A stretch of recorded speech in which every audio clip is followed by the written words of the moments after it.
my essential takeaway is the fact that the Falcons have, through 5 weeks, positioned themselves to win the division, despite starting in the manner in which they did. Going to 1-2, losing to the Chiefs, and having won their last two in a row against the opponents that they're going to have to beat and hold serve with at home, and that's what you have to do. You gotta hold serve at home. Now, fascinatingly enough, they needed some plus 50 plus yard kicks from Younghoe Koo in order to win one with no time left against the Saints in week 4, and then force overtime in week 5 in a game in which the Buccaneers made numerous mistakes, and also, unfortunately for the Bucs, did not have an offsetting penalty situation on a clear face mask penalty that would have kept them in field goal range at the end of the game, rather than having to punt back to Atlanta, which used that opportunity to tie the game and then win the coin toss and win in overtime without Baker Mayfield touching the ball again. But that's not I didn't see that photograph on the standings that we just put up on the screen. So the Falcons hold serve, and if they want to win the division, they're going to have to win one of those games, I would think, on the road. They do sit back now and watch the Bucs and Saints play each other, and one of them knock the other one off, and that'll be next up for the Bucs. The Saints obviously have a big game against the Chiefs at home. On Monday Night Football in Kansas City, so Atlanta gets to sit back. They're in first thanks to the tiebreak over the Bucs. You got to think that maybe the Saints are in trouble in Kansas City, but you never know. So the Falcons, through 5 weeks, that's the team that I picked to win the division. And then Brockman and I famously jumped off of I believe, was that the week 1 or week 2 version of Overreaction Monday, Christopher, where we both, I think, mea culpa that thing, right? Yep. I may have to mea culpa my mea culpa. What do we call that? Mea tripla? I don't know what that is. I don't know what that is. Workshop that. I don't know what it is either, but 500 yards for Kirk. You like that business. He's feeling it.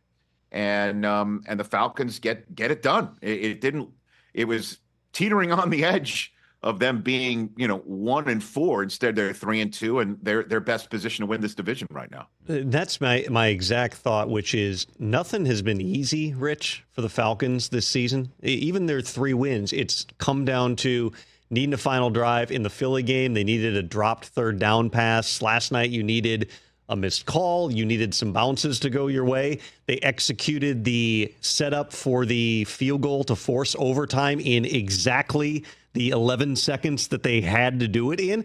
But at the same time, you see the progress when you watch that Falcons offense, because it did not look like this in week 1. It was a bad-looking offense in week 1, which probably shouldn't have surprised anybody when you got a 36-year-old quarterback coming off a torn Achilles and a first-time play caller. Last night was the first time, even though there's a lot of Bijan Robinson owners, maybe one sitting at this desk, who are going, how does he not do more? How are you not getting the ball in his hands? But they're utilizing all the weapons, and that looked like a good offense last night against, by the way, a Todd Bowles defense, which is usually pretty hard to go against.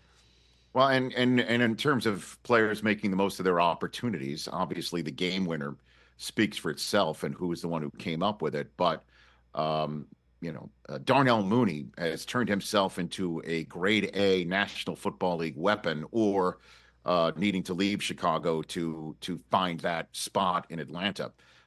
He's terrific, and he's fast, he's quick, he gets open, he makes plays, he gets yards after catch.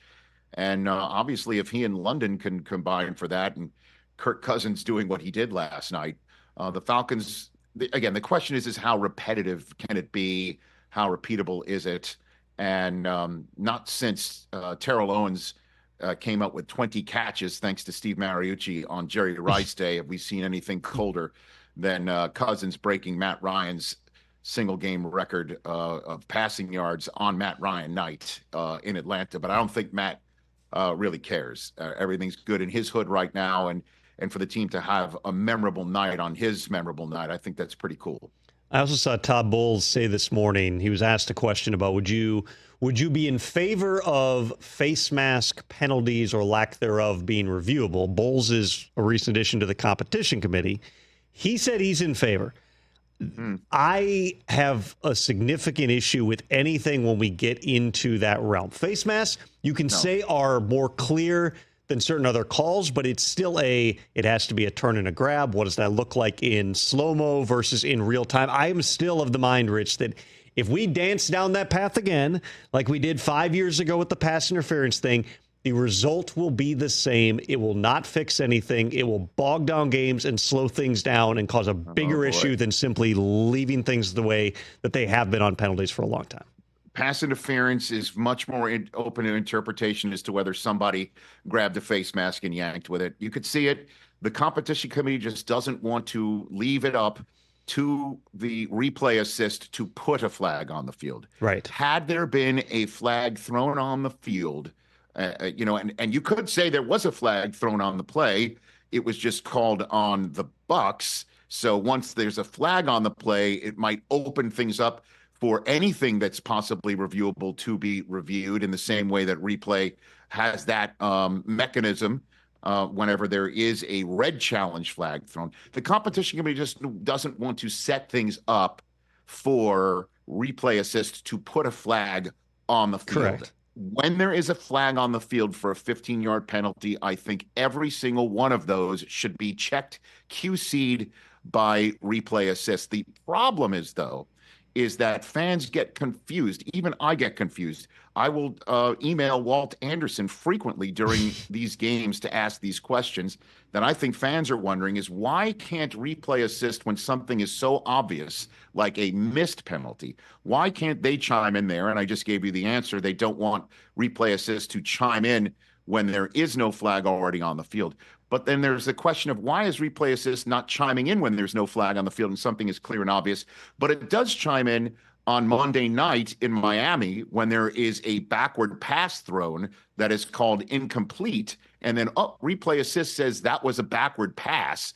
That's a turnover. So replay assist installed a turnover on the field in Miami for Tennessee because it was clear and obvious that the ball was thrown backwards and there was a clear recovery. Tennessee received a football on Monday night through replay assist. Why shouldn't replay assist then chime in when something is clear and obvious, even without a flag on the field? This is something that is, going to have to, I think, be thrown in front of the competition committee again and should be brought to bear anytime that there is something that's 15 yards on the field that's already been called.